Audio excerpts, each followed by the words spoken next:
Good evening, everyone. Welcome to today's February board meeting. Please stand for the Pledge of Allegiance.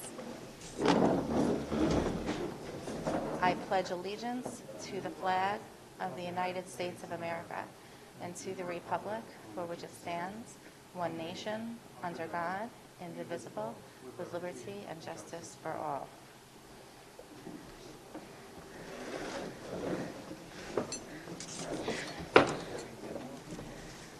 Today we're going to begin our meeting with a budget information meeting. So Dr. Rufo and Dr. Rogers.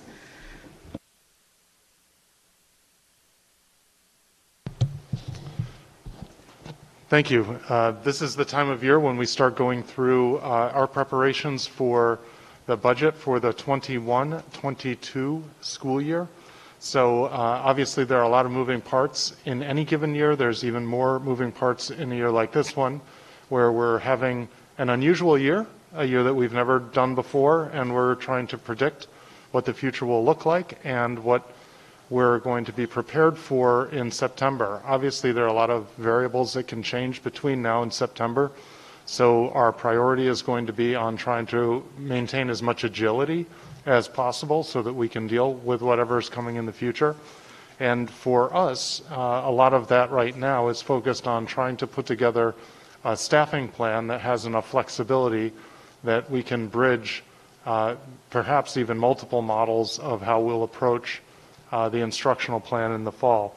So one of the directions that we've given to the leadership team is to look at staffing plans that are similar to what we're doing this year, if that's necessary, and staffing plans that would represent having more students in school, and what would be necessary from a safety perspective to put that into place, and what would be necessary from a staffing perspective to put that into place. So unfortunately, it looks to the administrative team like double work, but I'd rather we all have as much advanced planning out of the way now early on, so that we don't have to do what we did last summer, which was spend our July and August really trying to build plans for how to open in September. So we'll build a budget that supports the plans that we're building. Hopefully as we get closer to obviously the board's adoption of the budget, we'll be able to fine-tune some of the recommendations that we have while still preserving that agility. And we're anticipating that no matter what the circumstances in the fall, even if conditions improve significantly, that there will still be parents who prefer or feel more comfortable with the virtual option in the fall. And so we're trying to, come up with ways of structuring that so that that option could be preserved even if it isn't taken advantage of by as many people as it is being taken advantage of right now. So a lot of that is hard to predict. We're obviously continuing to keep track of what's going on in terms of numbers of cases and the positivity rates. Things have been declining since the beginning of January, and so that's a hopeful sign. We hope that they continue to decline, although we do worry about breaks and social gatherings and the impact that they may have on changing that trend. So we'll watch it closely, but we'll hope that as the spring comes and then as the spring wears on, that we'll see a repeat of what we saw last year in terms of the threat that the virus poses. So with all of that as a backdrop for the planning that we've been doing, Dr. Rufo has been working on trying to build a budget that bridges these multiple approaches so that we have the resources that we need to deliver another great program next year. So Dr. Rufo.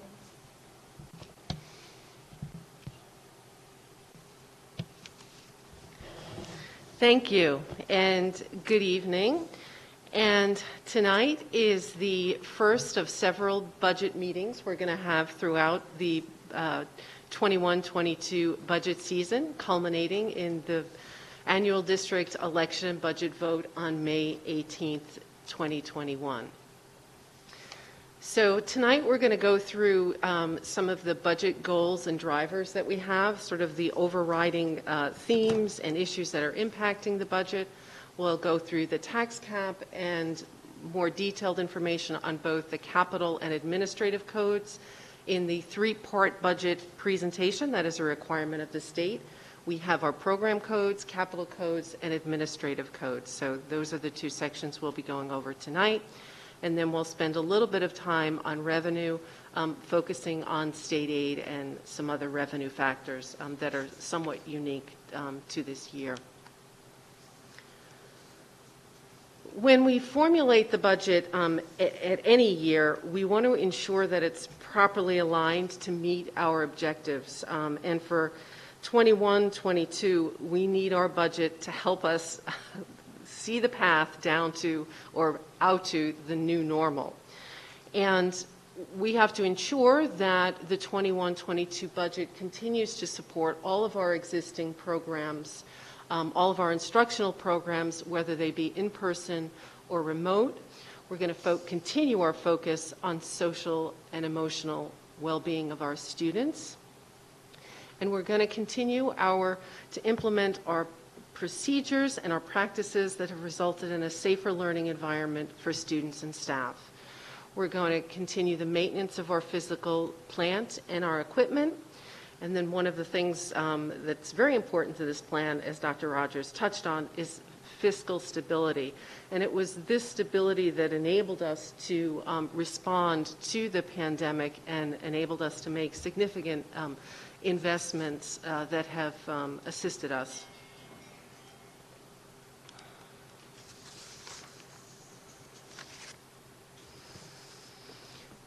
Each year, there are numerous factors that impact the budget relative to the prior year. And it's certainly difficult to overstate the impact that the pandemic has had on the district. And there's a couple of different things happening relative to the district's response. You will remember for the 2021 budget, there was an allocation, a $2 million allocation added for our COVID-19 response.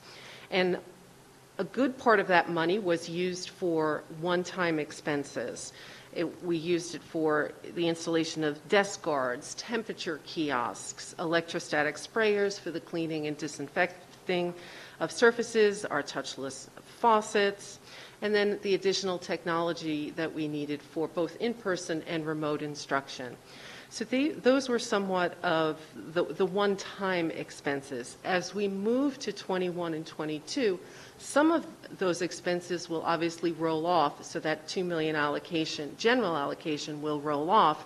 But if you look at the very bottom of that slide, there are also ongoing expenses that are related to COVID that will continue, and those include the staffing and on the instructional staffing, operational staffing to clean and sanitize buildings, as well as ongoing supplies for our custodial team, the PPE, all of the disinfecting products. Those sorts of costs will also continue.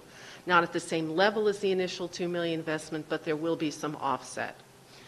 In addition, when we look at the upward pressure on the budget, we have both our TRS and our ERS required contributions increasing about close to $1 million. We have our debt service coming on, a full year of debt service for our Phase 2 projects and for our EPC. So those are the main factors that are influencing the budget at this time. As we get further along in terms of staffing, and as we get through, we're still pretty much in the early part of the budgeting process. There may be other drivers that come into play.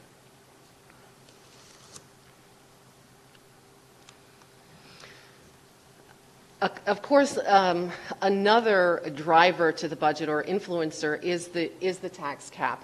And this slide, this is our 10th year of the tax cap, and this slide shows the first column there is the calculated tax cap, and that's just a straight application of the formula for the tax cap. And then in the right column where it says actual tax levy, we show what the amount that the district levied in each of those years. And you can see, first of all, I guess 2021, the last 3 years, we've been, I would say, well under the cap. And it is difficult at this point to determine or to imagine that we could be as far under the cap as we have been, just given the enormous pressures that we have to continue all of our responses to the pandemic. So in each of the years, we've been under the actual tax levy has been under the tax cap calculation. But again, it's varied from the amount that we've been under each year.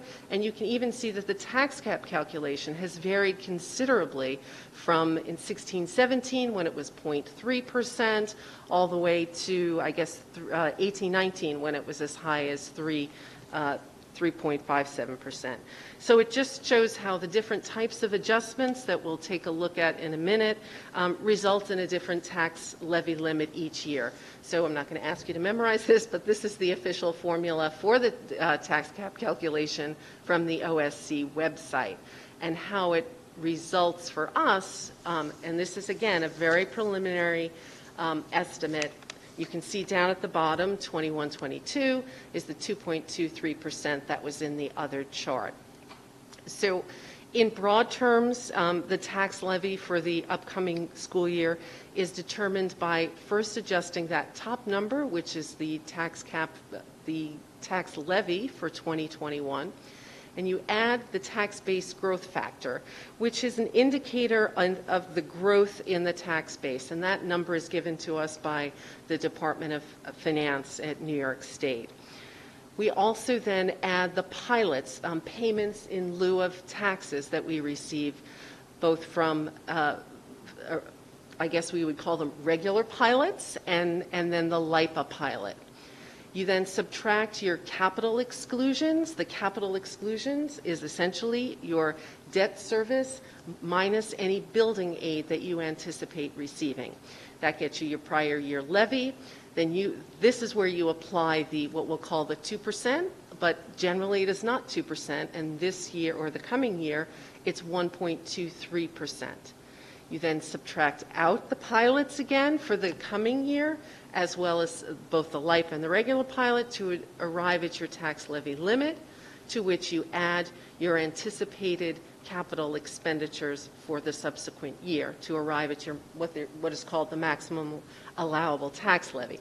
And I can tell you that this is still preliminary. We are working through ensuring that the pilot numbers we have, although they do vary with our contacts at the county, that bottom number regarding the capital exemptions we will work on, because that building aid is a factor in that. It's your debt service minus your building aid.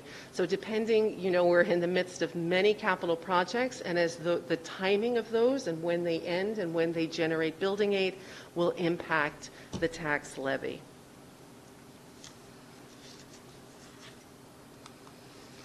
And this is a slide from the Comptroller's website. And March 1st is the deadline for districts to submit their tax cap. And New York State Education Department regulations state that districts adopt budgets in April, and that's when the property tax report card is due. OSC allows us to make changes up until that time when the budget is adopted and we submit the property tax report card. However, the last couple of years, they've begun to release the data, the preliminary results, which has caused some confusion for people because school districts do not have all the information by the March 1st deadline. But I wanted you to be aware of it, that we do have this requirement. For this submission, I anticipate submitting our tax levy limit as indicated there, with perhaps some adjustment based on newer information.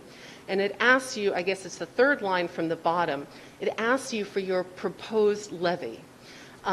And again, that won't be finalized until April. I'm putting in a number there that is right at the tax cap, just as a placeholder at this point, and I'm responding that no, we do not plan to override the tax cap. And again, once we have final numbers, I will update this, but I just wanted you to be aware of it and the sort of disconnect in the timing.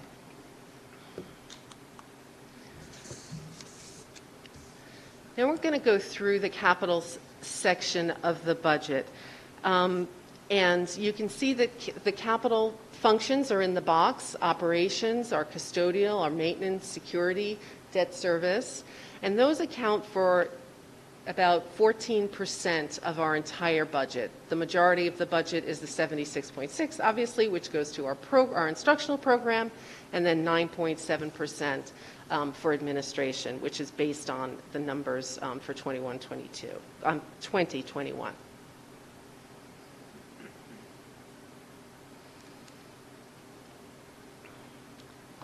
So it's a little small, but in summary, and this presentation will be posted to the website, so people don't have to strain to look at it. In summary, the codes that make up the capital section of the budget are projected to increase by about $1.4 million or 4.9%.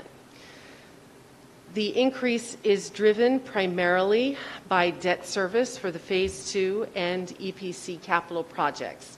And if you look at this chart at the top, this is a summary level data, so your operations of plant, that's your custodial, your maintenance, security in summary, and then we'll go through some of the detail of the variances.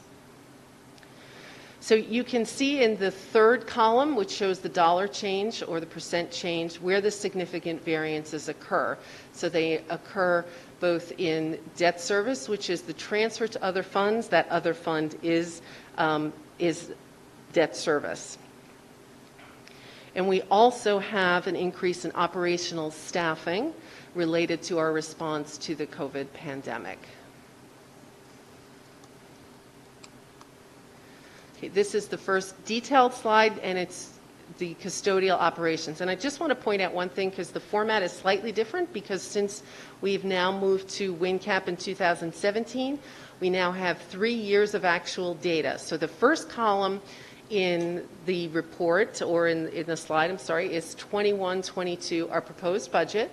Then the next column is the current year's budget, and then a dollar change, a percent change, and then 3 years of actual expenditures. The last two columns are FTE, so the staffing in those particular codes. So the first code is operations of plant, and that includes all custodial operations for our 10 buildings, including the costs for staffing, cleaning, custodial services, district-wide costs for utilities, and the supplies and equipment that are used in that area.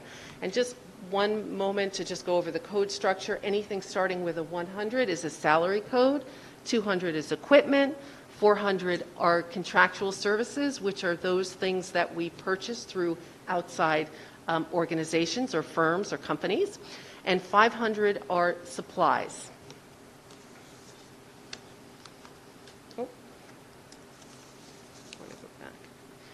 So you can see that the increase in operation of plant is about $882,000, and it's primarily the result of increased allocations for staffing and overtime, the first 2 lines, 2 to 3 lines in the chart.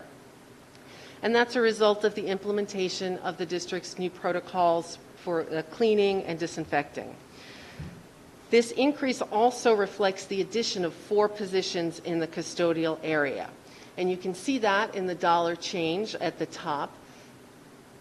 And if you look to the right, you'll note that there isn't a change in the FTE, and that's because the hiring of the 4 employees happened in this school year. So we're comparing what we currently have to what we're forecasting for next. So the variance is on the dollar change in this chart. And again, they were hired at the beginning of this school year. The materials and supply code in this chart also increased by about 219 or 41% as a result of increased spending for custodial supplies, including the disinfectant for our electrostatic sprayers, disinfecting wipes, PPE, hand sanitizer. and that's our 500 codes. You can see that our utilities remain flat at this time, although we're still looking at the government forecasts for energy prices, as well as working with the Johnson Controls on the energy performance projects to see if any projects will wrap up in time to let us realize savings and to try to quantify those savings for 21-22. But at this point in time, as we go through that process, we have our utilities as flat in compared to last year. The next code is 1621, or maintenance. This code includes our maintenance workers and grounds people and all of the contractual services for those areas. And you can see that to the right box below is the preliminary contractual services that are included in the details. So if we look at 400 code, about halfway down on the left, you can see contractual services of about 1.2 million, and those are some of the services that are comprised in that 1.2 million. And then the equipment is the 200 code, and that's some of the preliminary equipment that we're considering: replacement scoreboard for the high school field, replacement classroom and office furniture, HVAC, and some replacement maintenance vehicles. I mean, overall, the code has decreased by about 900,000, or 13%, and that primarily reflects reductions in spending on equipment, and more specifically, the flexible classroom furniture. As you know, we've been investing for the last couple of years on the installation and purchase of flexible classrooms. And currently, the configurations that we're using and the desk guards that we're using don't, in all cases, work with the flexible furniture. So we think we're going to just pause that investment until we have a better sense going forward, both next year and maybe the year after, into what the appropriate classroom configurations will be going forward. Let's see what else.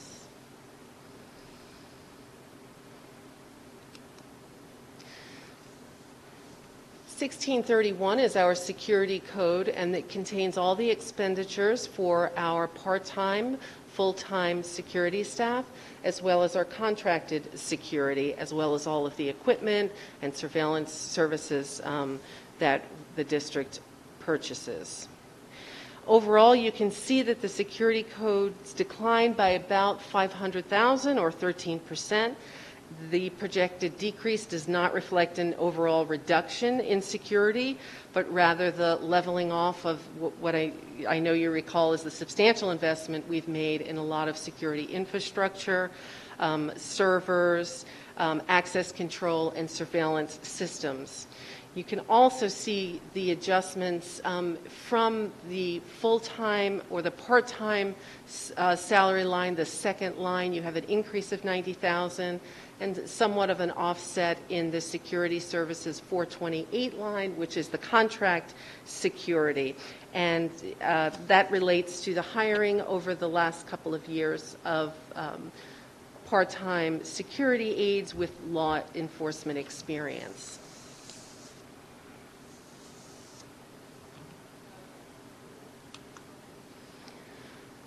The transfer to capital line 9950. The law allows school districts several mechanisms for completing capital work, and the transfer to capital line is one of those mechanisms that allows us to have projects approved by the voters through inclusion in the budget as a line item in the budget. And we have used this for several years to address a lot of our building needs. Now, the transfer to capital code is currently at the same level as this year, 21. However, this is a code that we continue to adjust throughout the budget process. As you know, we typically will use appropriated fund balance to support these projects on the revenue side. So that's why, depending on how the revenues come in and the rest of the expenditure expenditures come in, we'll make a determination on how much we can allocate and if we can keep the current year's level. What's included at this point in the 1.8 million is the pool ventilation system, some roof and masonry work at the high school and Southwoods. On the right, you can see at least those two areas at the high school that we want to address. The architects very recently finished a visual inspection, which is a requirement of SED, facilities planning requirement. And we'll take a look at that report and probably have to begin to address some of the projects that are identified in that report. But that is just been received.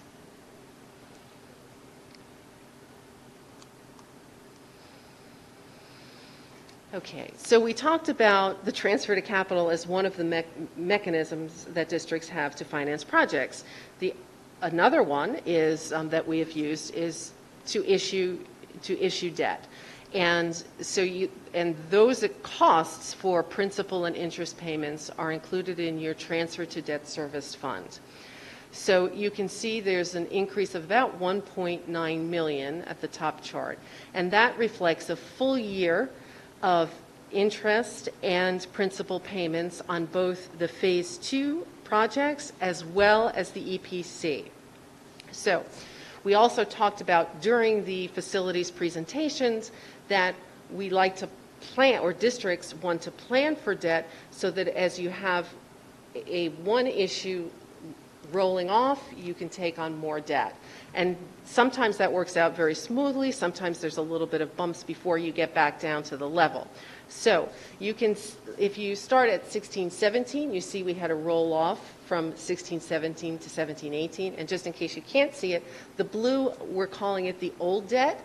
The gray is new debt related to Phase 2 projects. And the green is new debt related to the EPC. So you can see we rolled off 16-17, and then in 19-20 we went up a bit, and then 20-21, and now we have 21-22. And when that old debt rolls off from 21-22 to 22, it'll come down again. Now, one of the things that we also talked about, and I think it's useful to look at the EPC slightly different, because while it is debt, bonded debt, it is structured differently. So the EPC is created to the funding mechanism. The offset to the funding is the energy savings combined with things like building aid and rebates that you receive and operational savings. So it's structured differently than a typical projects. So let's look at our debt service, old and new, excluding EPC. So here we see that, again, we have the roll-off that we had in going into 17 and 18, and then again in 22, 23, and then again 23 and 24. So by the time we're out 25, 26, we're at a level below where we were 10 years ago in terms of our debt service.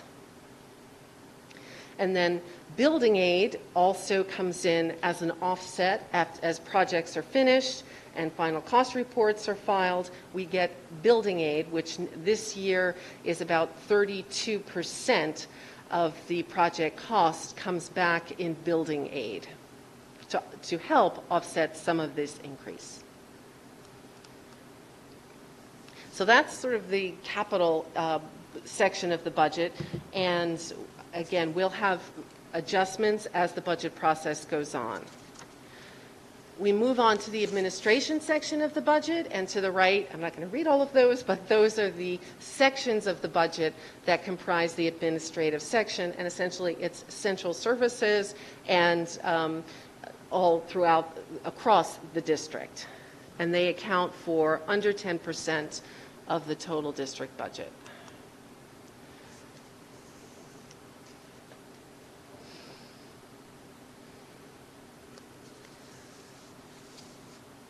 So overall, all of the codes that make up the administrative section account for about 212,000, an increase of 212 or 1.17%. And you can see that of the, I guess, maybe 20 codes, half of them are flat. And in terms of FTE, there's no anticipated changes from the current year. So we'll look at some of the codes that have variances.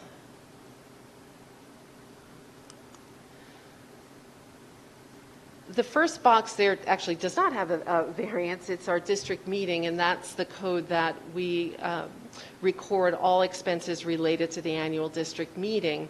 And we won't know precisely how the election and the budget vote will be handled, but when we look at our actual expenditures for 1920 at about 28,000, we see at the $30,000 level, keeping it where we were, we should be okay.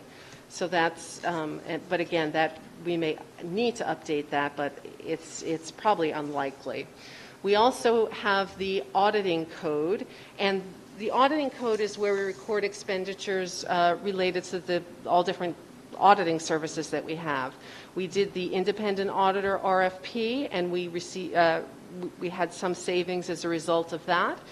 And we will be issuing additional RFPs for a claims auditor and for our internal auditor, and it remains to be seen if we'll also, but we'll come back and adjust these if we need to. The bottom box contains expenses for the purchasing department, and the purchasing office includes accounts payable and purchasing, and they run the district's bids, and they review and approve compliance with board policy on all of the thousands of purchase orders that the district issues. And you can see about a 1.4% increase, or 7,600, and that relates to contractual salary adjustments for the employees that work in that area. The next two codes, central printing and mailing and data processing, both also have increases related to contractual contractual salary adjustments, and those you'll see in both of the first lines of those two areas. In central printing and mailing, you can see that increase as a result of the contractual adjustments is more than offset by that negative 15, which is a reduction in district-wide copying costs.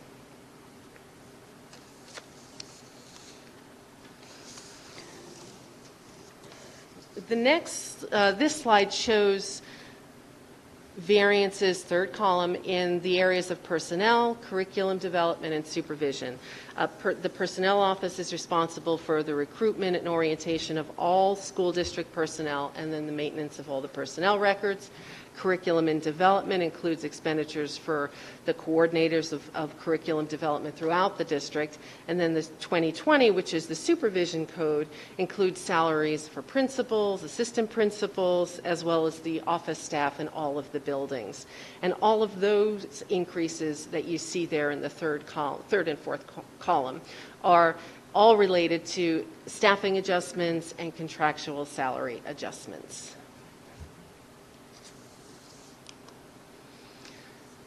And then usually we talk about revenue further on in the budget process once the legislative budget has been approved. But there's a couple of issues that I think it's worthwhile just to bring up here. And state aid has been particularly, I think, complicated this year and potentially next year. Before I get there, we had many discussions in the spring about state aid, and they mostly related to the status of the state aid for this year and potential reductions. What we weren't anticipating was withholding of our 1920 aid, I guess almost probably $472, almost $500,000, which was withheld. I think it was our BOCES aid and maybe building aid. And we've received information that amount will be released to the district by the end of this year. And we also recently heard that state aid for this year will likely not be withheld. And in the spring, we were hearing amounts for anywhere from 5% to 20%, and there's been a little bit of confusion around the ultimate amount, but our organizations are reporting that we should be getting our full amount of aid for 2021, which is a little bit different of what we heard right after the governor's proposal was released.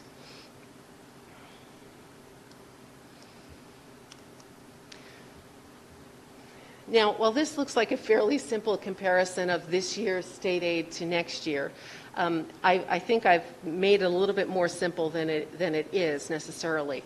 A couple of things have been presented in this state aid runs for school districts that are unusual for this year. The first you might notice on there is the services aid, which is probably 5 lines down.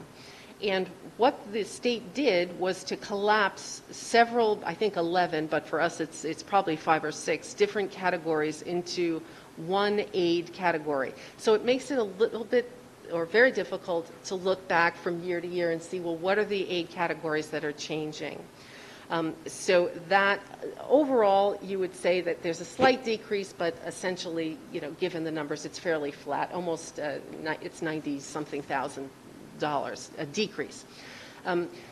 If you look at the state aid runs, they all, for the first time, they include STAR aid, which was a little confusing for districts because STAR aid for us are a part of our tax levy and not really considered in our state aid evaluation of our state aid. So this really takes that out of it and just looks essentially at the general aid, typical aid that we get from year to year. So there is that consolidation, and that 2021 is the amount that we truly anticipate getting at this point if there are no reductions in aid. Now, there may be changes. Our building aid, because it's dependent on when projects finish, it's an anticipated amount, and it does fluctuate throughout the year. And we are just, in terms of the legislative budget, if it passes or if it moves forward, we'll provide you an update in subsequent meetings. And we'll take a look at all the other sources of aid at those times as well. But I did want to bring you back to this number 2 item, TRS reserve. You may recall that we use several of our reserves as each year to help support the budget. And several years ago, we established a TRS reserve. TRS rates went up in 2021. For this year, it's 9.53%, and we've received an estimate for 21-22 of 9.8%. This equates to about $500,000, $530,000 increase in the budget.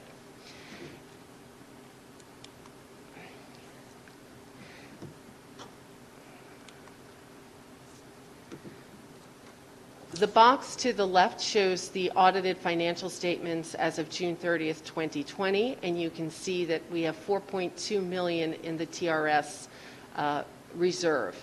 And we have not used that. We've only had it for a couple of years. And down at the bottom, you can see the TRS, and this is at this point in time, and this also will fluctuate as staffing changes and moves forward in the budget process.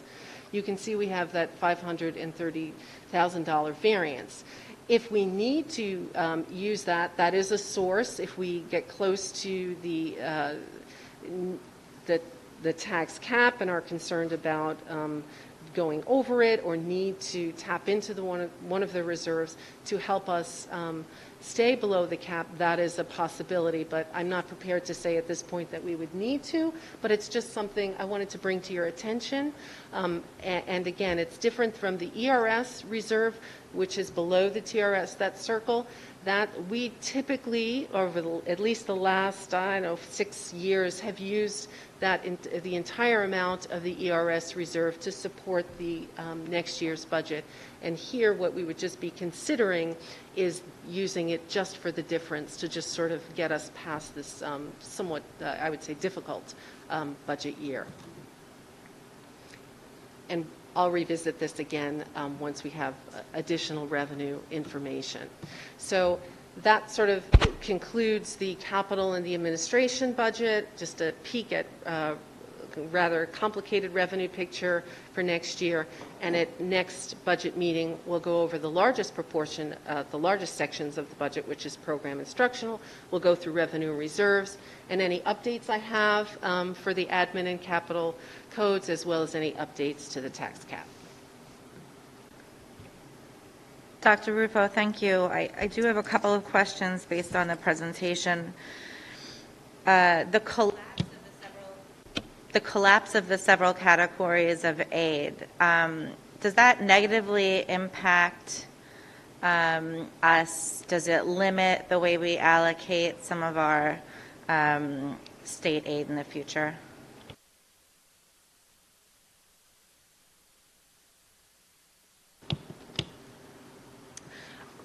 I would say at this point, we're sort of going through with our respective organizations to determine the impact of those different aid categories and that consolidation on our overall.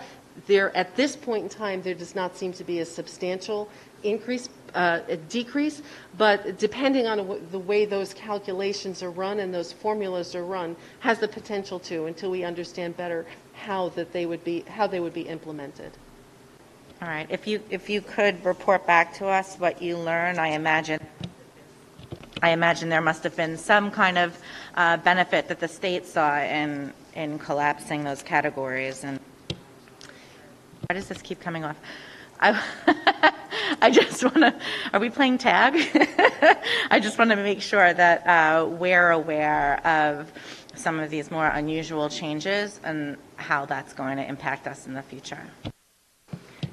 Yes, absolutely. We're staying on top of that, and it's not the first time we're in the executive proposal that proposal has been made to consolidate aid categories, and then when the legislative budget comes, those have sort of fallen by the wayside. But that's not to say that it won't go through this time. So it's something we'll definitely be staying on top of. Thank you. And the second question is, I know Dr. Rogers had mentioned that we're working on a reopening plan for the fall. And I imagine that we're not going to land on one due to factors beyond budget by, I guess, March, when we have to submit our budget. So how do you build the budget when we're not quite sure of the plan? Do we build into the most expensive potential option that we have and have sort of a fairly put together multiple option scenario?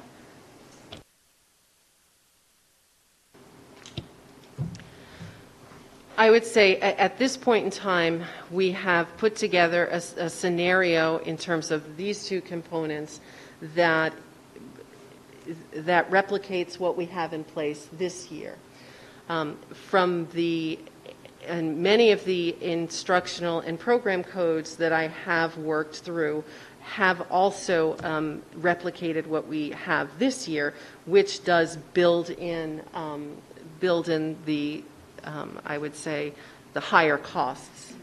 And as we continue, as the staffing meetings progress, we'll be able to better answer that question of where we're going to potentially land. So I guess in summary, yes, we would include, we don't want to be in a situation where we don't have sufficient funds for whatever, and that sort of goes back to that financial flexibility.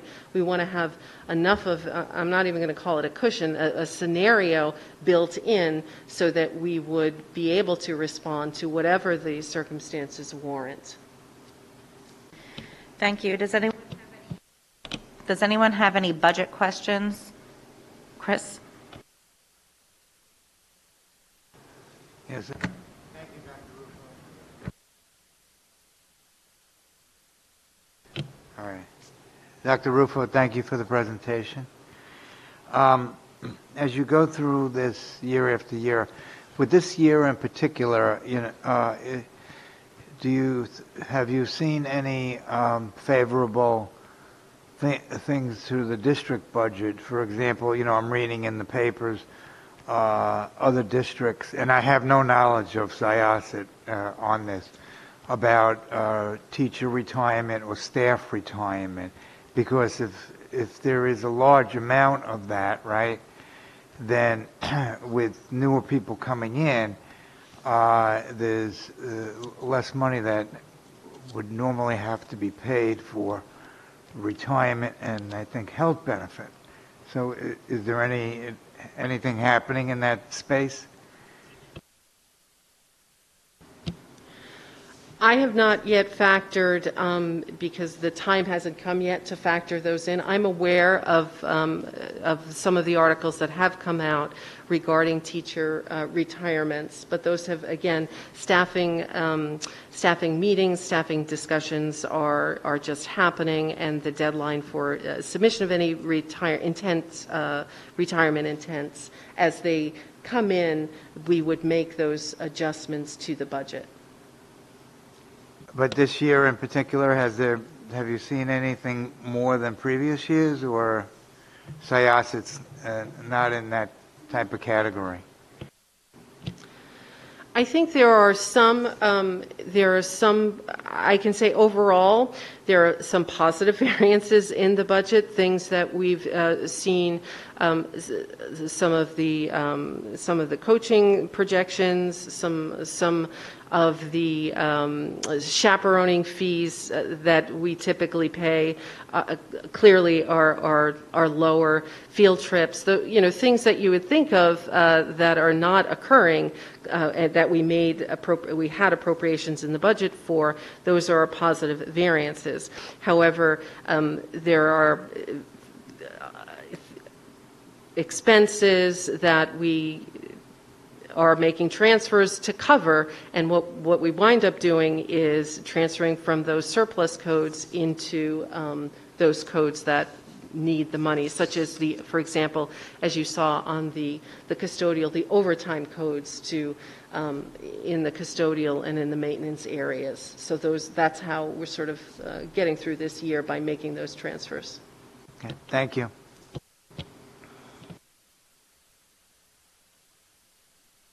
Andy? Well, thank you, Dr. Ruffo, for the presentation. I just had a question about the allowable tax cap. I know the last 3, maybe 4 years, we were 3 and change, and we came in much below, a lot less than that. And so I see now the estimated is 2 and change. Do you attribute that to us maybe being towards the end of, or getting closer to the end of some of our construction projects, or are other reasons?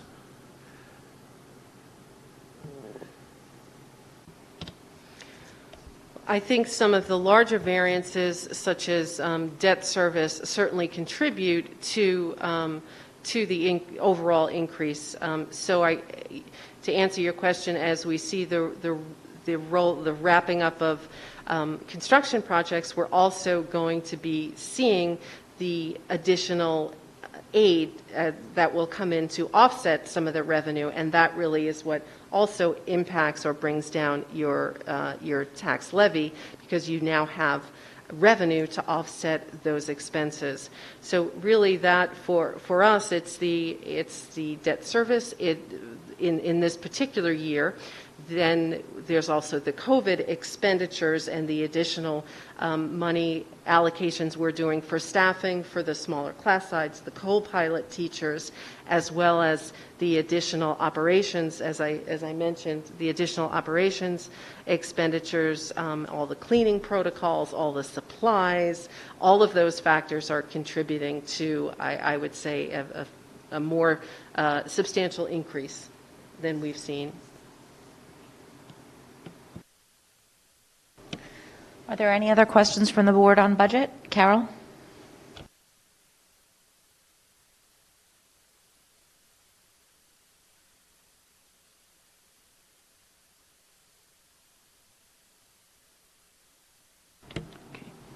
Thank you, Dr. Rufo, for the presentation. I do have a question regarding the 1620, the operations of plant. I'm seeing that the non-instructional overtime for the next proposed budget has gone up about 62% or so. Does it make more sense that we do hire a full-time staff instead of keeping part-time, throughout the year? I do understand that we do need that extra time to do the deep cleaning or, due to COVID, but, it's a huge increase for that over there. Oh, oops. Yes, I would agree. I mean, that is a significant increase. And whenever we have an increase in overtime and we look at the trends, we're always going to try to determine, as you mentioned, does it make more sense to hire additional staff? And I guess what we're seeing this year is unusual, and we are not, when you make a determination to hire additional staff, bring additional staff in, you have to determine, well, is this a many-year trend? And make those types of calls, and it would be difficult to sort of staff to that level that's needed at this point without knowing how long this will continue, and to bring people on full-time might not make sense. And so that's why we've hired the 4 people at the beginning of this school year, and we'll monitor overtime throughout this year, and actually it's quite substantial this year, which is actually the 717 that we have for next year is actually a decrease from what I am projecting for this year.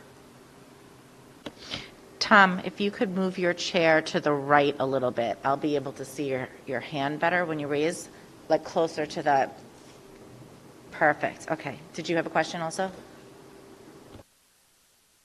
Thank you, Dr. Rufo.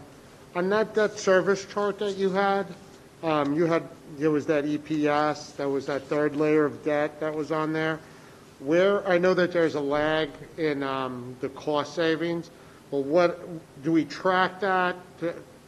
How do we kind of, because obviously we're taking on that additional debt, we really want to see that cost savings.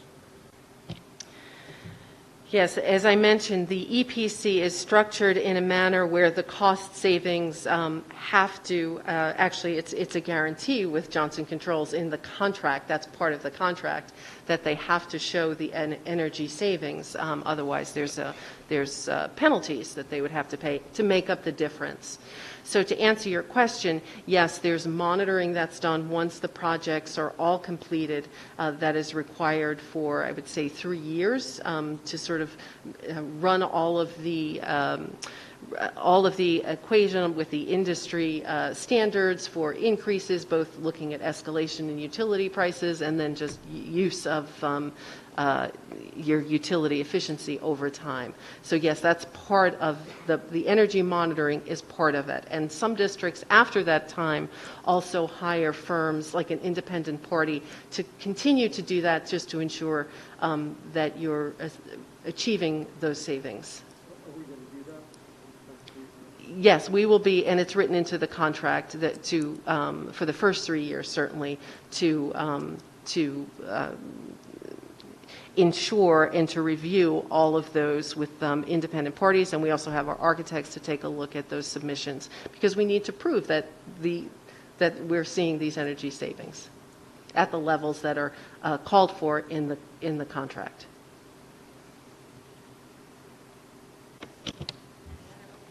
Any other questions from the board? Okay, great. That concludes the budget information meeting, and we will now commence our public hearing on the district-wide school safety plan. Mr. Escobar.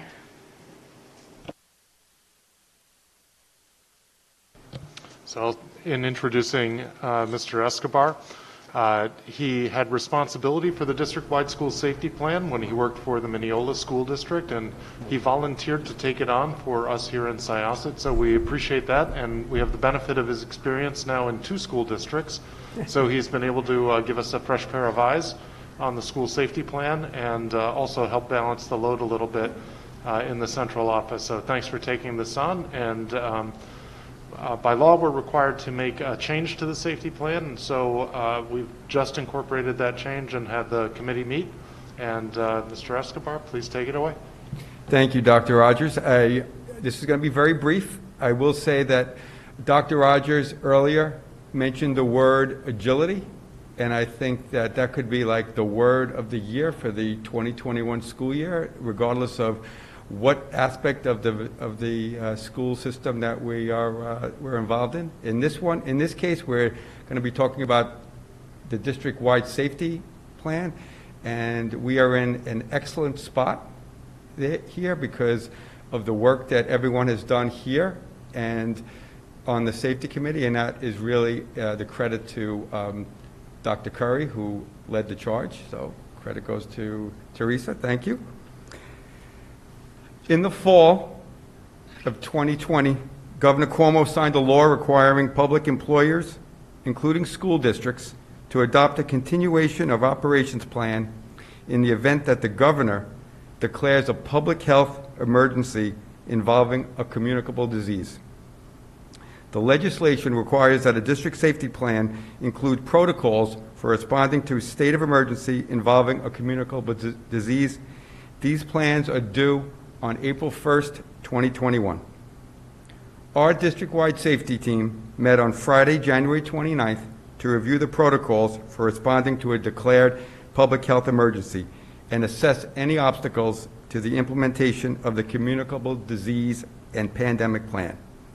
The primary responsibility of the district-wide safety plan is to provide for the safety, health, and security of the Syosset school community.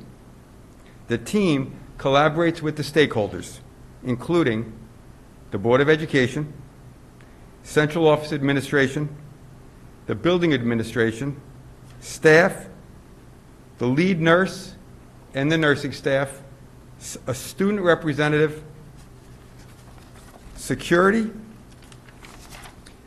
and community partners, including the Department of Health, Nassau BOCES, members of the 2nd Precinct, and the Syosset Fire Department. By working together, this ensures that emergency plans are aligned with SED. Some of the key principles of the plan: we made sure that the framework was aligned with our district plan that was approved by the board, that's on our website. We made sure that we assigned specific roles for personnel. For example, for school personnel to be assigned to help distribute school lunch in case there was a time when we had to close school down. We knew exactly who was part of that responsibility. Schedule meetings and revise plans as needed. We made sure that we provide for the needs of the entire school district, the continuity of instruction and the continuity of operations, including transportation and facilities.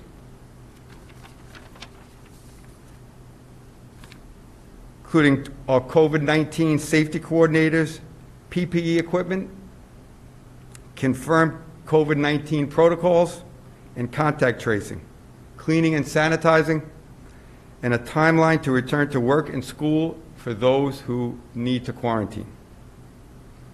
Our school district emphasizes hand washing, face coverings, and remaining socially distant. And we revise as needed by following a collaborative process.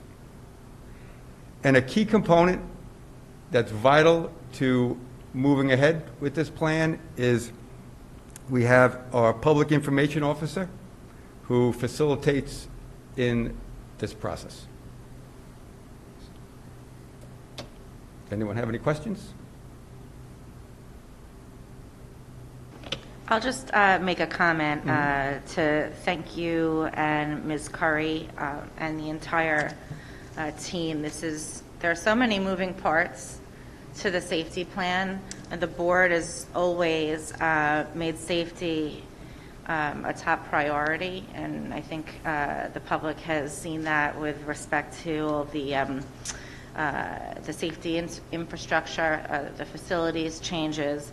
But these plans are complex, and we have so many members in the safety committee because we recognize how important the voices of our different factions are: students and teachers and administrators and the board. And so the meetings have been excellent. Everybody's had a chance to contribute, and I just really wanted to offer my thanks for that. I would like to add an anecdote.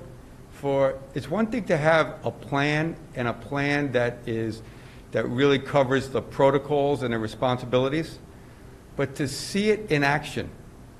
Like, for instance, I'm watching the students come into Southwoods in the morning one morning, and they are going through the getting their temperature check, and one student, it was not working at the time, and the adult was there. I was off to the side watching, but the student knew enough not to go through until it actually worked. To me, that showed that the process works, and it's effective, because it's one thing to have a plan, it's another thing to make sure that everyone understands the plan and is following through. And I think that's a credit. I think that's a credit to the entire system. It's a collaborative process, and you really see it come to fruition. So it's something I think everyone should be very proud of. It is, and our public information officer, thank you also, because you're the one who is the face for the community, and we can implement all the plans that we want, but if the community isn't aware of them and if they're not clear on what to do, then our plans aren't going to be successful. So keep up the good work. Yes. Thank you very much Yep. for your presentation. Now that we've had like a year of experience now under our belt, and obviously you've had the benefit of seeing it at two different districts, what do you see as any major changes or lessons that we've learned from now, having this experience going forward? Well, I think that from what I've seen here in Syosset the last few months is the board's ability and insistence on making sure to keep everyone, like whether it's the PPE equipment or the custodians, how they're sanitizing and cleaning every day at multiple parts of the day. I think that really shows that that you take it serious, and we're all in this together, because it does not work if not everyone is on the same page. And I think we see that on a daily basis every day. Okay, thank you. Okay. Okay, is there anyone in the audience that has a question with respect to the safety plan? I don't think so either, but figured I'd ask. Okay, that concludes Thank the you. hearing. Thank you. Okay, approval of the minutes for meeting January 11, 2021. May I have a motion, please? Mr. Gershon, seconded by Ms. Levitan. Are there any questions? All in favor? Opposed? Any abstentions? Dr. Rufo, you're up again. Okay. As indicated in the Treasurer's Report, the cash on hand for the month ending December 31st, 2020 was $137,737,224.63. It shows that bank balances for all cash accounts were reconciled to the book balances and were collateralized in accordance with the district's banking agreements and investment policy. Thank you. May I have a motion to accept the Treasurer's Report? Mr. DiFilippo and seconded by Ms. Chang. Are there any questions? All in favor? Opposed? Any abstentions? Dr. Rogers, please give us the superintendent's report. All right, we've had some heavy-duty items. We've done an exhaustive budget report with a year like no other. We've done an update to our safety plan, and it's time now to do something that's a little bit more celebratory and focused on kids. So we're going to have the opportunity to have yet another of our pandemic presentations by some of our young people. And if you've been reading what I write, I've been talking a lot about the next best thing and how we've been inventing a lot of next best things. And in the past, we would have our Regeneron scholars do a little poster presentation out in the lobby in front of just before the board meeting so that you could meet them and see their projects. You're still going to get to meet them. They're just not going to get to meet you, unfortunately. But you're going to get a really nice analysis of their projects in a very short synopsis. So without further ado, Mr. Laverso, our science coordinator, I believe is going to set this up for us.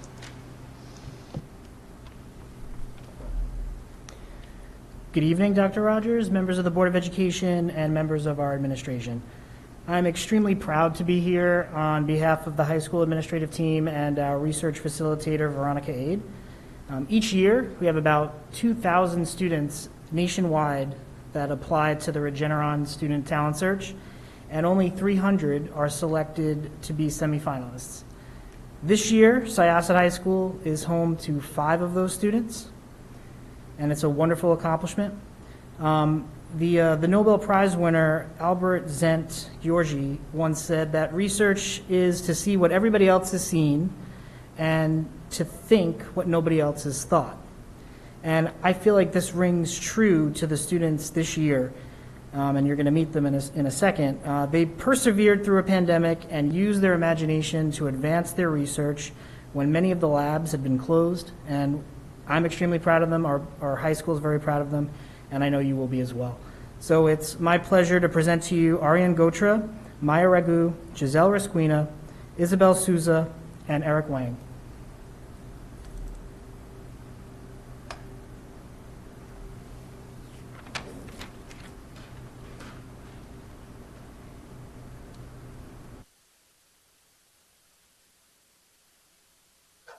Hi, my name is Ariane Gotra, and my project title was the Mathematical Models of Quaternary Body Equilibria. It was a project in bioinformatics and chemistry. So my project was entirely theoretical, and it was based on a field of mathematical chemistry.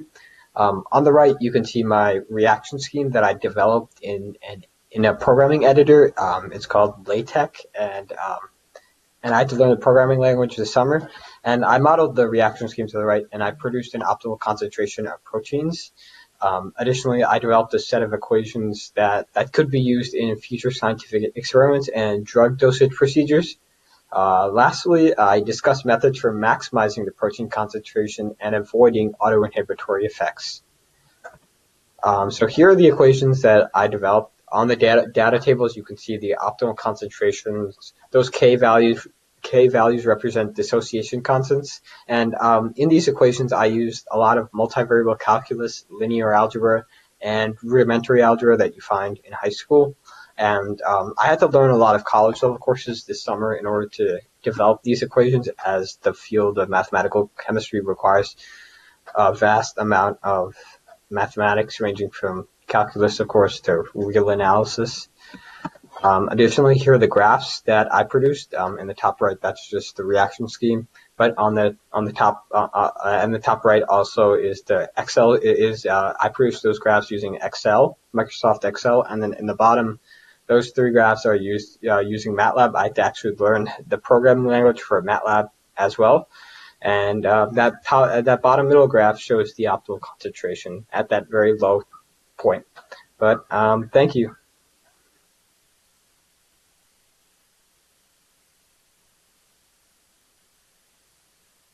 When is the last time you've used your phone? If your answer was recently, then you're not alone, because the average adult spends approximately 11 hours per day exposed to excessive blue light from personal technologies like phones and computers. I can imagine that exposure is up even more due to increases in virtual activity during the pandemic. The reason blue light overexposure is a problem is because it causes oxidative stress, which at the molecular level is a precursor for a number of fatal diseases, including cancer, cardiovascular, and neurodegenerative diseases. It also impedes on our sleep cycle, which slows repair and can cause accumulation of harmful toxins. I did my project with C. elegans, which were worms genetically similar to humans. These two pictures are from the two groups of worms I had, and greater fluorescence indicates greater damage. The single worm, which is much brighter than the other two, was left under the blue light, and the other two were left in complete darkness, which indicates that the blue light played a significant role in harming C. elegans' health. For us, this could mean that too much blue light is putting our health and overall longevity at risk. I evaluated a derivative of green tea called EGCG as a potential solution because green tea is an antioxidant with other properties that make it fit to uniquely combat diseases that arise from oxidative stress. Another important consideration was the fact that green tea is cost effective and therefore equitably available to all populations in need. EGCG, the component of green tea, shows promise in being able to lessen the oxidative stress caused by blue light, but there are a few things to note.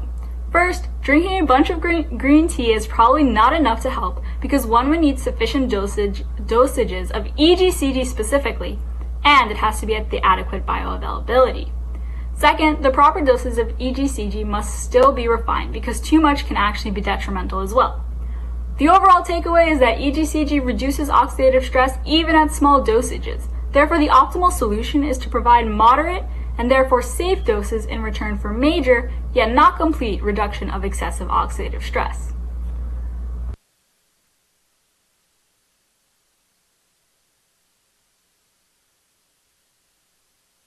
Hello, my name is Giselle Raskina, and my project is about the modification of anti-HIV inhibitors and inactivators in order to prevent HIV entry and fusion.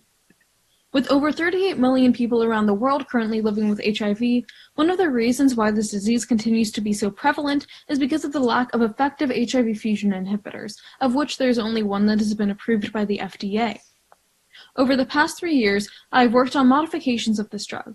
In my first year, I added an amino acid anchor tail as well as the mutation of a key amino acid in the peptide sequence. The following year, I targeted the virus's interaction with the host cell through the addition of a lipid. Last summer, I changed my approach, focusing on inactivating the virus before it can even interact with the host cell using a small compound inactivator, FD-028. In each of these years, I found that the modifications that I had made to the drug were successful. In my first year, I was able to see that the addition of this anchor tail and the mutation of an amino acid significantly increased this inhibitor's anti-HIV efficacy through the prevention of membrane fusion. In my next year, I saw that the addition of a lipid was able to not only enhance the potency of this drug, but increase its half-life, meaning its retention in the bloodstream. And over this past summer, I was able to see that the inactivator that I'd worked on, FD-028, was not only able to inactivate HIV-1 in the absence of the host cell, but it even showed increased potency in preventing infection as compared to the previous drugs. This showed me that the incremental steps that I had worked on over the past few summers were successful in modifying the current baseline FDA-approved HIV inhibitor. Thank you.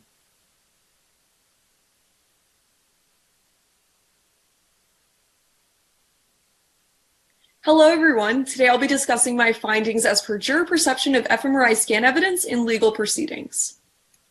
fMRI technology uses something called the bold response, which means regions of the brain highlighted by the scan indicate a higher level of blood flow and therefore usage when someone is performing a task. This revolutionizes lie detection because by tracing which areas of the brain become active when someone formulates a lie, Lawyers can present this data as evidence that compelling testimony should be rejected, hence depleting the credibility of the other side. Researchers have claimed that fMRI data is more accurate than the polygraph.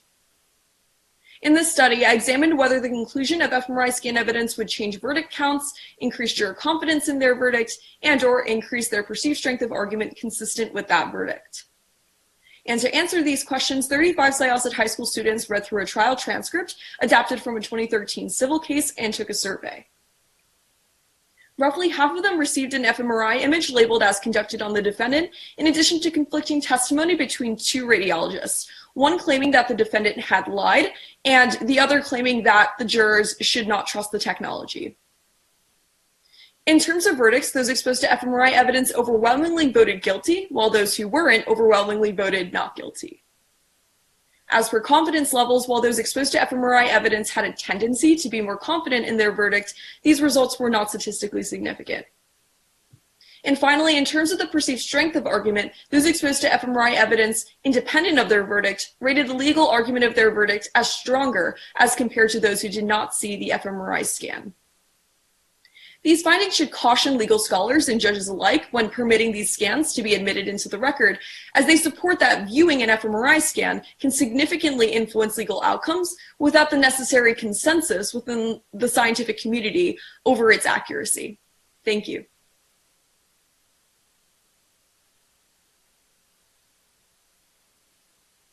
My name is Eric Wang, and today I'll be presenting my experiment on the investigation of anti-cancer effects of oxymatrin and deferoxamine on neuroblastomas. I was mentored by Dr. Zhu Wei, or Dr. Wei Zhu, of the SUNY Old Westbury University. So I'm going to talk a little bit about my experimental procedures first. So neuroblastomas are a type of nervous system cancer found mainly in young children, and they're a leading cause of death. My two chemicals, oxymatrin and deferoxamine, are a herb extract and a prescription drug, respectively.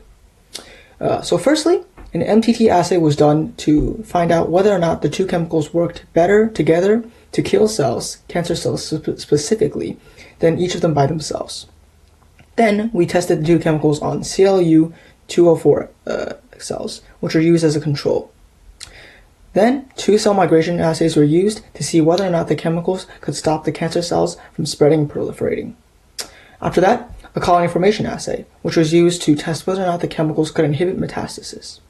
Finally, ELISAs were also used for MMP9 and CHL1 protein to test whether or not they could also inhibit those proteins. So, as for our results, we found that yes, the combination of the two chemicals did in fact work to induce tissue-specific cytotoxicity, which is the killing of only cancer cells and not regular cells. They also reduced metastasis, or the spread of cancer, as well as reduced tumor formation. Also, they increased MMP9 and decreased CHL1 protein levels, both involved in neuroblastoma metastasis.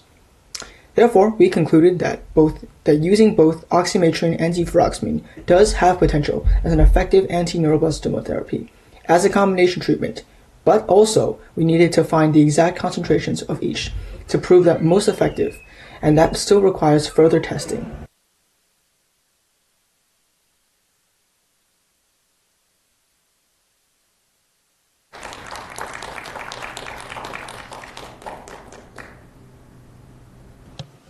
While we're obviously proud of these young people and amazed by the complexity of their projects, the other big takeaway for me in this is that all of the projects that were submitted by all of our students, first of all, every senior who was in the research program put in a project, and all of the projects were as impressive as these because they needed to be in order to be considered for competition. So it is really remarkable to have so many students have competition-worthy research projects, and then we never know which ones will be selected, and we're proud of those who do. But it really is a testament that the program is able to produce so many projects for consideration. It's really remarkable. I also have an announcement, student-facing announcement. Our valedictorian and salutatorians have been named for the first time since 2010. We have a tie for salutatorian. Our valedictorian is Joshua Langman, and our salutatorians are Maya Ragu, who you saw a minute ago with the glowing worms, and Jacob Rosenberg.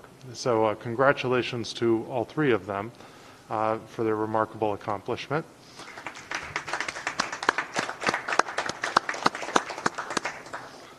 And just a quick update on the athletics program, as I'm sure is old news by now. The governor announced that on February 1st, schools were going to be permitted to have high-risk sports for the first time since last March.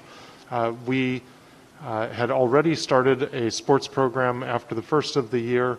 The winter season is underway. There will be an abbreviated winter season followed by an abbreviated fall season, followed by an abbreviated spring season.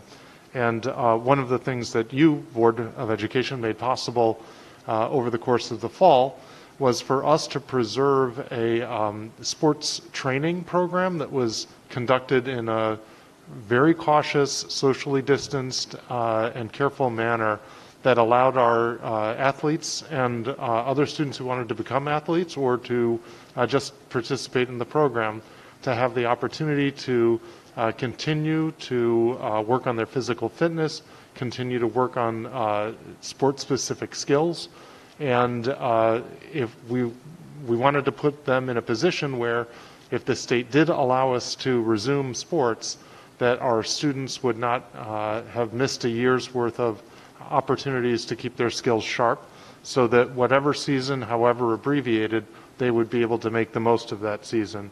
So we're in the process now of starting up those practices for students who are participating in high-risk sports. We, like most of the districts in Nassau County and all of the districts in Suffolk County, will be testing students periodically to ascertain whether anyone is sick, so that their participation in sports doesn't make other people sick. So the sooner we can identify someone who might be sick, the sooner we can make sure that we get them isolated and thereby protect other people who are participating in the program. There are certainly a lot of complexities to this process. I really want to express my appreciation to Mr. Cardillo and Mr. Cronin, who have been spending a lot of time thinking through the processes, Dr. Curry, who's been arranging for the testing for the athletes and identifying the resources that we can put into place so that that testing is as convenient as it could possibly be, even though we know that it's an inconvenience for the families and for the students. But it does make their participation possible, and I know how much they've missed their sports and how pleased we all are that we're going to be able to dip our toe back in the water of trying to do this. One thing that has come up is the question of whether and how we could start introducing spectators.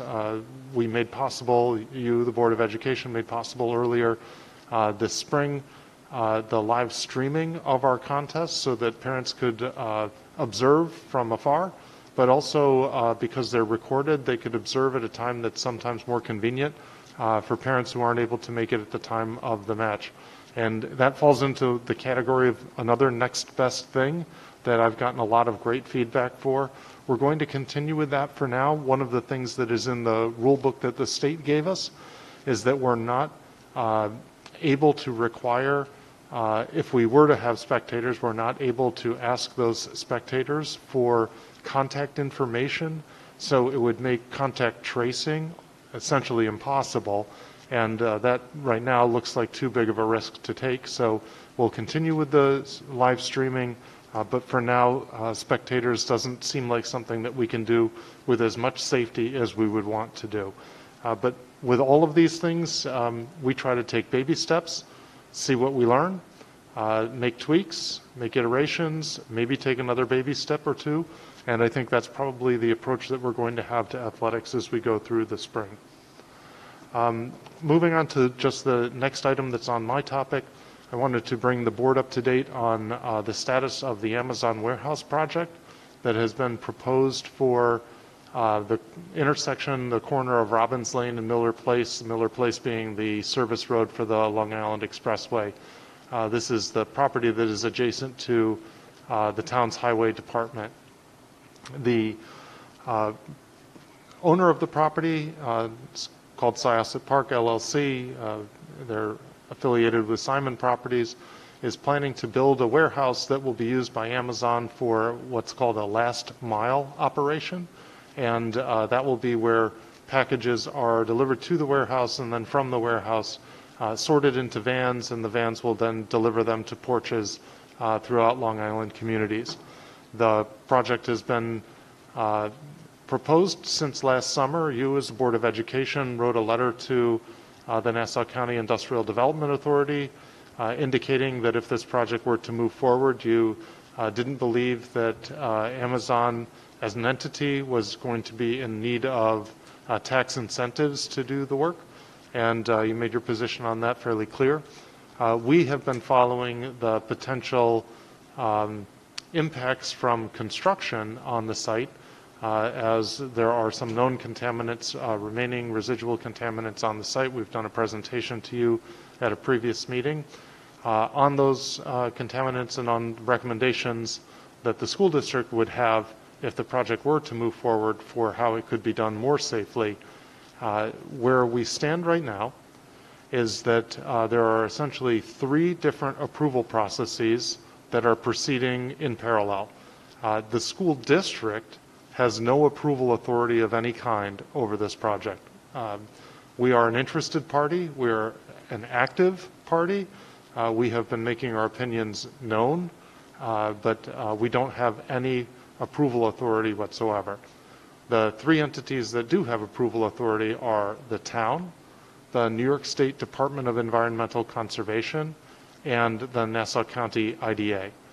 So the town has completed its approval process. The town is responsible for what gets built on the site, and that approval has been granted by the town to build the proposed warehouse project.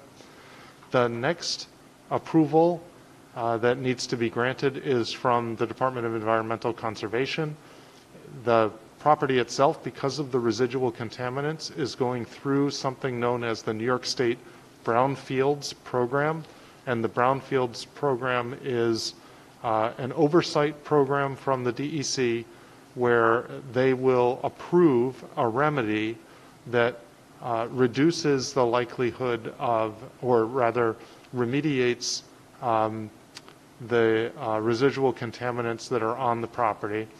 The DEC has held a public hearing on the proposed remedy for the site, and the DEC will be taking comments up to Wednesday of this week, and then at some point the DEC will issue a final determination of what the remedy for the property must be. So that final determination has not been issued yet, and the comment period closes in 2 days. The last approval is from the Nassau County IDA. That is the entity that can approve a tax abatement of some kind for the property. So they have sought favorable tax treatment from the Nassau County IDA, and we just learned on Friday that the IDA has scheduled a hearing on that subject for, I believe, February 23rd. So the board has certainly taken a position on that in the past. I'm assuming that we'll want to reiterate that position when the Nassau County IDA meets, so that we refresh our position from last summer. Lastly, and I should have said this when I was talking about process number 2, back to the DEC. The DEC is keeping the comment period open for 2 more days, and we made comments to the town before the town's approval process, and the developer's consultant issued a report that responded in part to some of the concerns that we raised. So I do think that there is an opportunity for us to respond to their response to us prior to the DEC completing its process. And in a nutshell, we observed places where we thought if the project was going to be approved by all these entities, there's a way that the construction could be done more safely than what was being, at least what appeared to be proposed. And in the response that the developer's consultant prepared, it did not look like they were going to take advantage of the opportunity to do some of the additional safety precautions that we suggested might be prudent. So I think we would want to reiterate our position that those prudent safety precautions are worth doing, and that they should reconsider, or that the developer should not simply rely on their consultant to make that decision for them, but should make that decision themselves to do something a little bit more protective. So my proposal to you is that we'll prepare some remarks in the next 2 days to go to the DEC before they sign off on some kind of a remediation plan, and that we prepare remarks for the IDA that are consistent with the letter that you wrote last summer expressing the board's position about any tax abatements that they might be seeking. Okay, thank you, Dr. Rogers. Are there any questions from the board for Dr. Rogers with respect to his superintendent's report? Chris? Yes, I'm looking at one of the plans for the site plans. And it's hard to determine, it looks like about maybe 50% of the property is either used for van parking and or employee parking.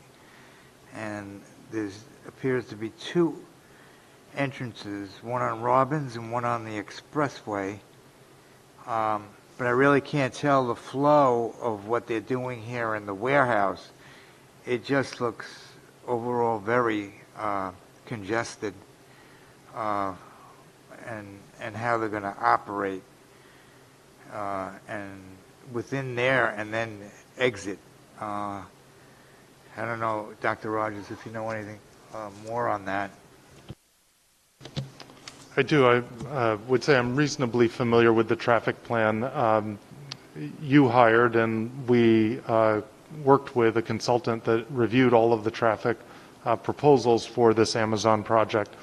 And essentially, there are entrances and exits from Miller Place. That is the access road to the service road for the Long Island Expressway westbound. And all of those turns, because that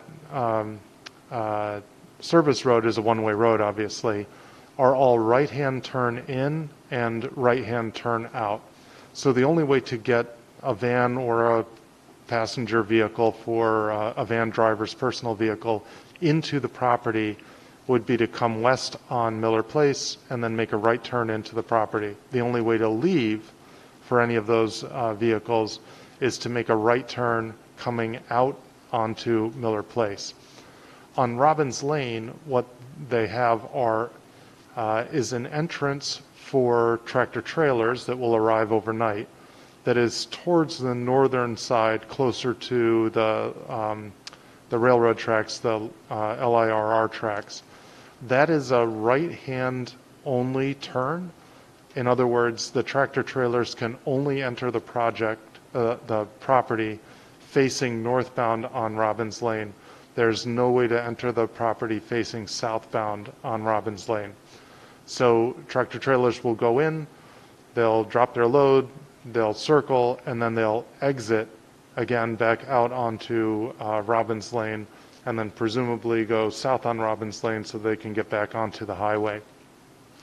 The developer says that only about 10% of the van traffic will go north on Robbins Lane, and those will be local deliveries in presumably the Syosset, Jericho, maybe Glen Cove, North Shore communities, the communities that are north of the warehouse facility.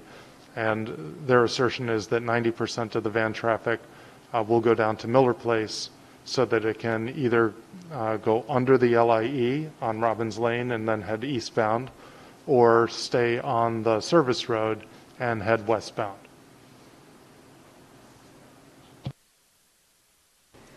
Thank you, Dr. Rogers, for your report, especially on the Amazon warehouse project. It's been a big investment by the board and the administration, time-wise, financially, consulting with experts to make sure that our voices are heard so that the DEC and the town and the IDA know all of the ways that our community can be affected by this project. So appreciate that we're going to follow up with the DEC to make sure that they know that we've reviewed the comments by the developer, and that we still believe that the more prudent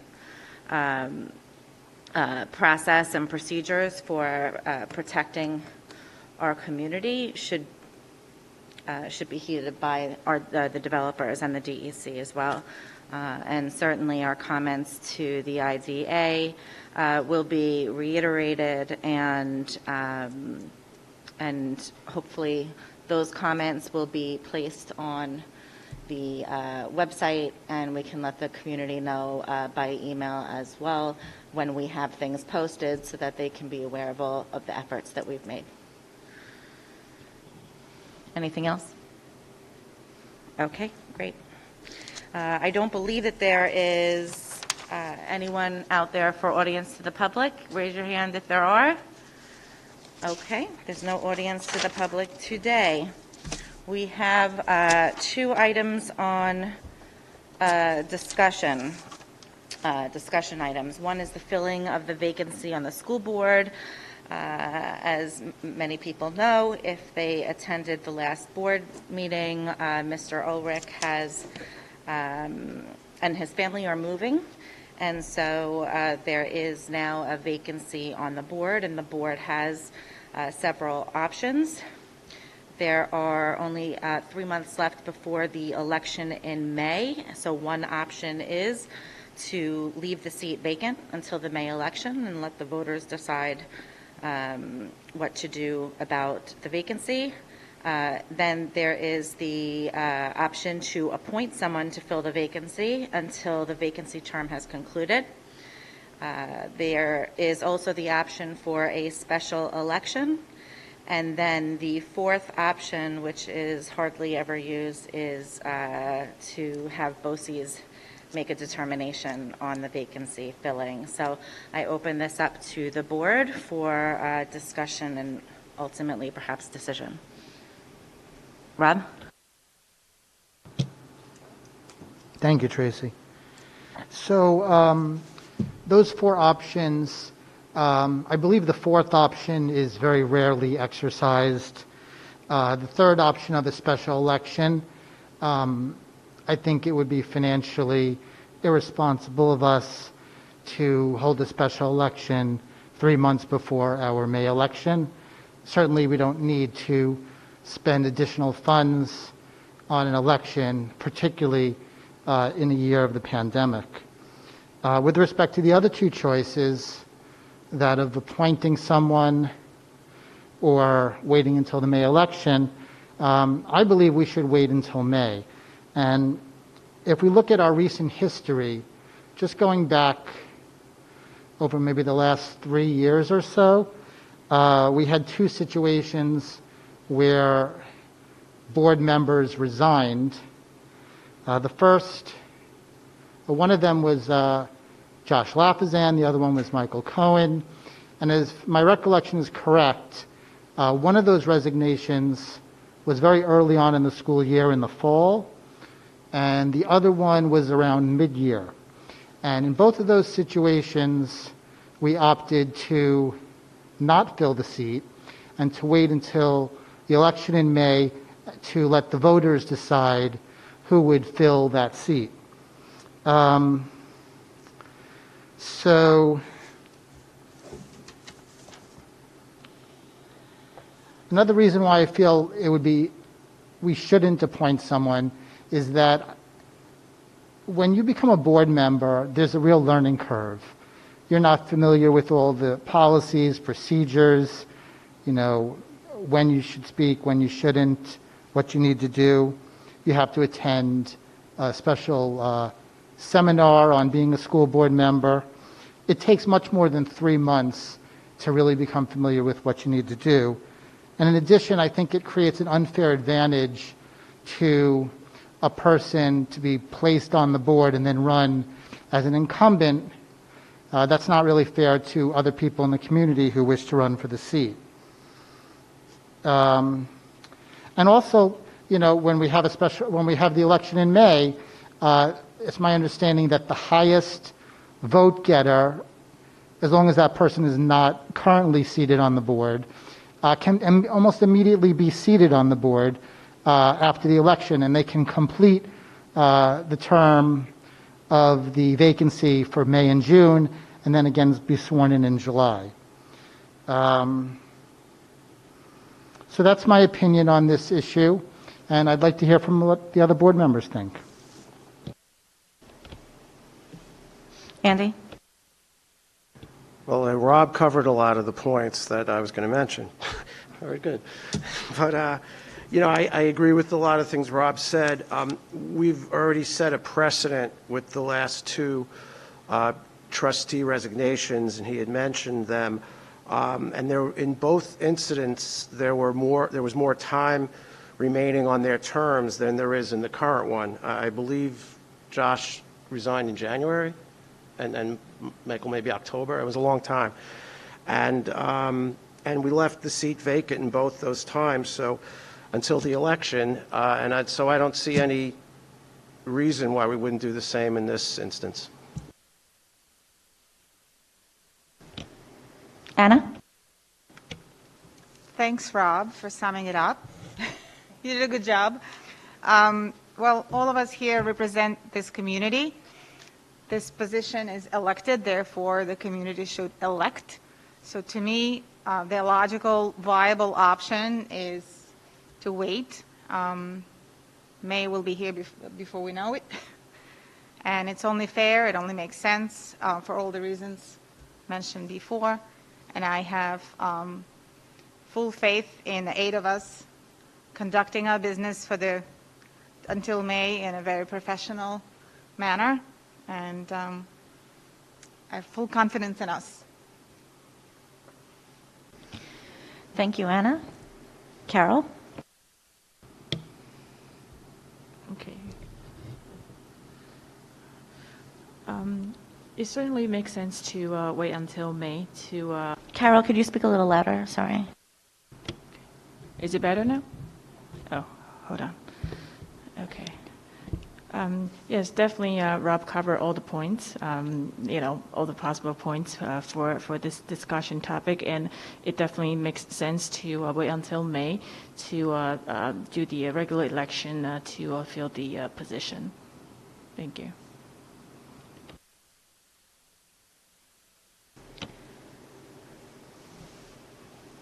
Are there any other board members that'd like to speak on the issue? My 2 cents is I echo the sentiments of the board members who have already spoken. I'll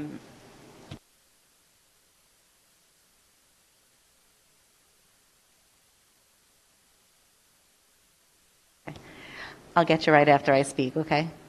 Thanks. Anyway, I echo the sentiments of my fellow board members. It's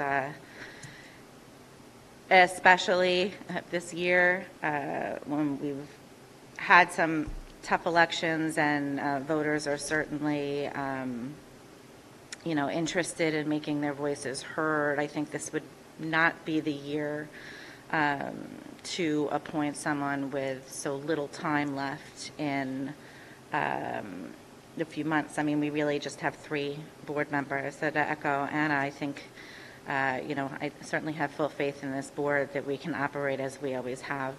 99% of the time, you know, we're moving things through with a unanimous vote. And I'm certainly confident that we could continue through the election in May. Chris? Yeah, thank you, Tracy. Yeah, I agree with what everybody said. I think if there was a substantial amount of time left in the term, then we may have a different type of conversation. So I also agree with waiting till May. Susan?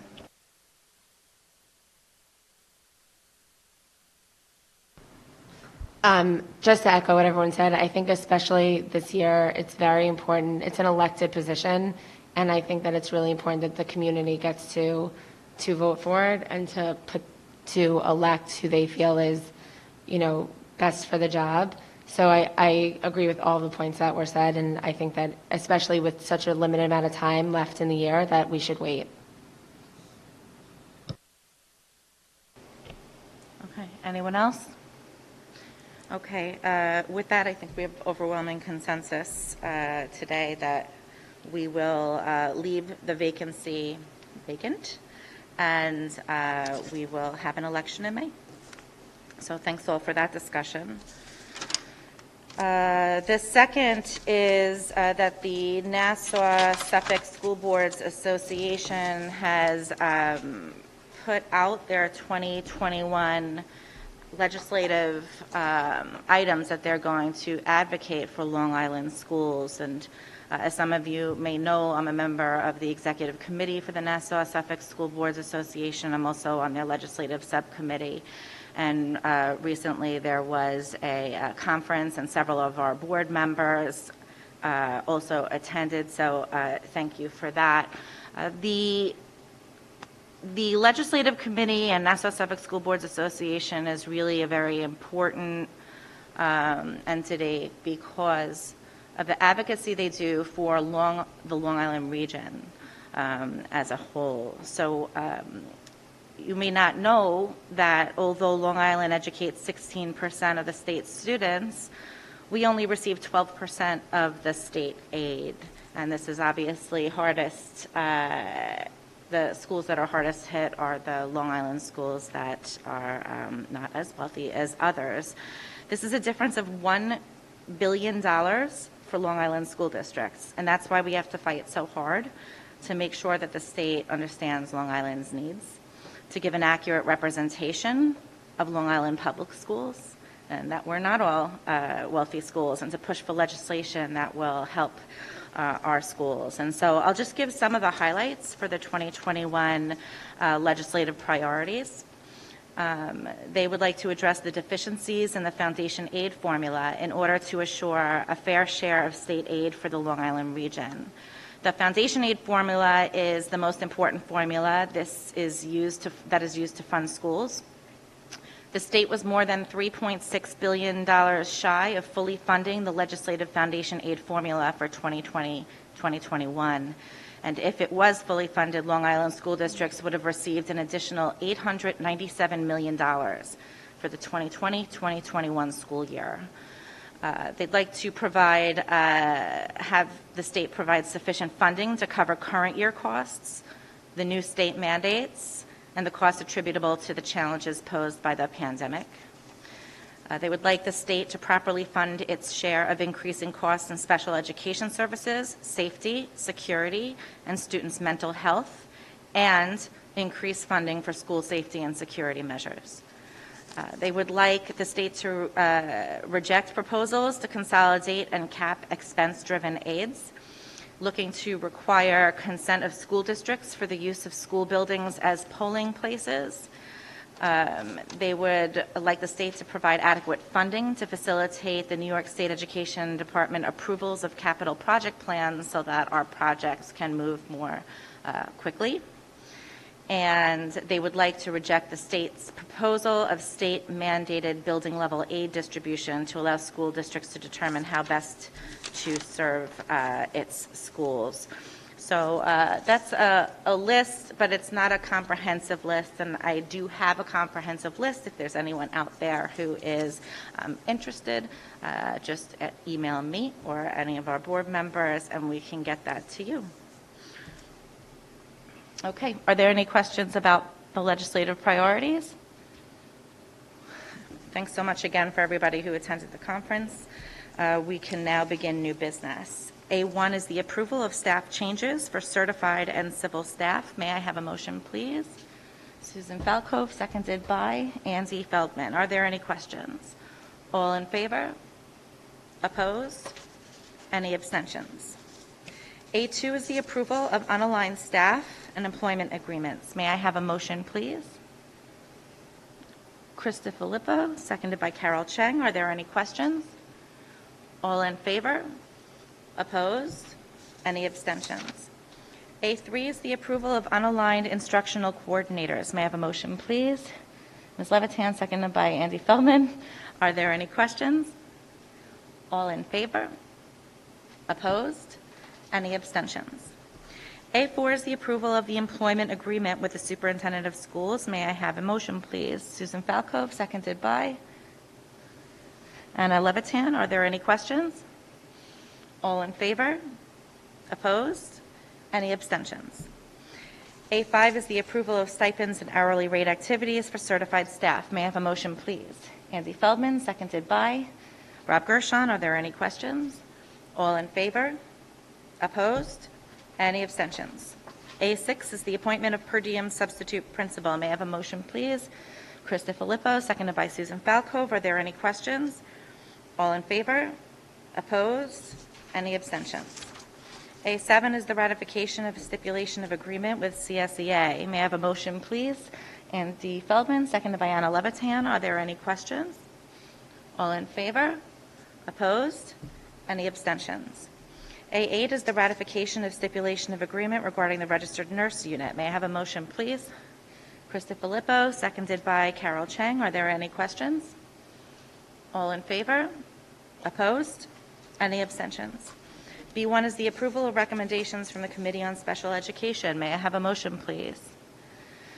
Mr. Rotolo, seconded by Ms. Falco. Are there any questions? All in favor? Opposed? Any abstentions? B2 is the approval of recommendations from the Committee on Preschool Special Education. May I have a motion, please? Ms. Cheng, seconded by Mr. Rotolo. Are there any questions? All in favor? Opposed? Any abstentions? B3 is the approval of student club charters for the 2020-2021 year. May I have a motion, please? Mr. Gershon, seconded by Mr. Feldman. Are there any questions? All in favor? Opposed? Any abstentions? B4 is the establishment of petty cash funds. May I have a motion, please? Ms. Cheng, seconded by Ms. Falco. Are there any questions? All in favor? Opposed? Any abstentions? B5 is the approval of a repayment agreement. May I have a motion, please? Ms. Levitan, seconded by Mr. Feldman. Are there any questions? All in favor? Opposed? Any abstentions? C1 is the acceptance of service contracts. May I have a motion, please?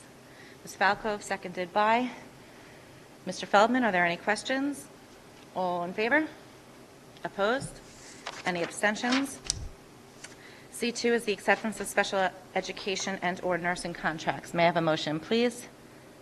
Mr. DiFilippo, seconded by Ms. Cheng. Are there any questions? All in favor? Opposed? Any abstentions? C3 is the authorization to appoint Hamburger, Maxon, Yaffe, and McNally, LLP as special counsel for a legal matter. May I have a motion, please? Mr. Gershon, seconded by Mr. Feldman. Are there any questions? All in favor? Opposed? Any abstentions? C4 is the rejection of bids for ventilation upgrades for the Syosset High School, H13 and HVAC. May I have a motion, please? Mr. DiFilippo, seconded by Ms. Levitan. Are there any questions? All in favor? Opposed? Any abstentions? C5 is the award of bid ventilation upgrades for the Syosset High School, E13 electric roll-ins. May I have a motion, please? Mr. Gershon, seconded by Mr. Feldman. Are there any questions? All in favor? Opposed? Any abstentions? C6 is the approval of the disclosure and consent agreement. May I have a motion, please? Ms. Falco, seconded by Mr. DiFilippo. Are there any questions? All in favor? Opposed? Any abstentions? C7 is the authorization for intermunicipal agreement with Bay Shore School District. May I have a motion, please? Ms. Falco, seconded by Mr. Rotolo. Are there any questions? All in favor? Opposed? Any abstentions? C8 is the authorization for piggybacking on Southampton School District. May I have a motion, please? Mr. Feldman, seconded by Mr. Gershon. Are there any questions? Rob, did you have a question? Jumping the gun. All in favor? Opposed? Any abstentions? C9 is the disposal of broken surplus and or obsolete equipment and books. May I have a motion, please? Mr. DeFilippo, seconded by Ms. Chang. Are there any questions? All in favor? Opposed? Any abstentions? May I have a motion to adjourn? Ms. Falco. Bye, everybody. Have a great night and have a great February break if you're taking one.